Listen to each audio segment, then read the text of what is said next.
മുഖ്യമന്ത്രിയുടെ ഓഫീസിന് ഒന്നും ചെയ്യാൻ കഴിയുന്നില്ല. മുഖ്യമന്ത്രിയുടെ ഓഫീസ് ഹൈജാക്ക്ഡ്.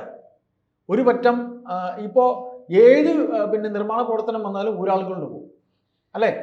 പിന്നെ മറ്റൊരു കാര്യം ചേട്ടൻ ശ്രദ്ധിച്ചിട്ടില്ല, ഈ നവകേരള സദസ് പിന്നെ കേരളീയം ഇതിനൊക്കെ വേണ്ടി ഫണ്ട് പിരിക്കുന്നത് എവിടെയാ?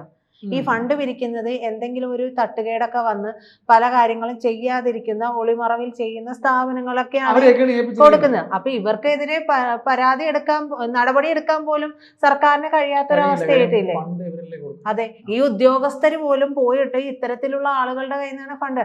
നിങ്ങൾ ഇത് ചെയ്യുന്നില്ല, ഈ കാര്യം അടക്കുന്നില്ല, ടാക്സ് ആയിരിക്കും ഒരുപക്ഷെ ടാക്സ് അടക്കുന്നത്. ശരി, നിങ്ങൾ ടാക്സ് അടക്കണ്ട, പക്ഷെ മുഖ്യമന്ത്രിയുടെ ഇതിലേക്ക് നിങ്ങൾ ഫണ്ട് അപ്പൊ ആ ഒരു ഫണ്ട് കൊടുക്കുമ്പോ ഇല്ലേ, ടാക്സ് അടച്ചാൽ വർഷാവർഷം അടക്കണം എന്ന് പറഞ്ഞല്ലേ, ഈ ഫണ്ട് കൊടുക്കുമ്പോ ഇതിനേക്കാൾ അവർക്ക് സെക്യൂർ ആണ്. കാരണം അവരുടെ ബാക്കിയുള്ള എല്ലാ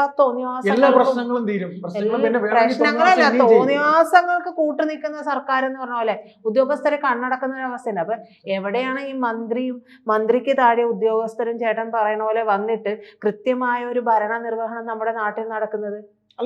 ഇവർക്ക് ഈ ഉദ്യോഗസ്ഥർക്ക് ഇവരെയൊക്കെ പേടിയാണ്.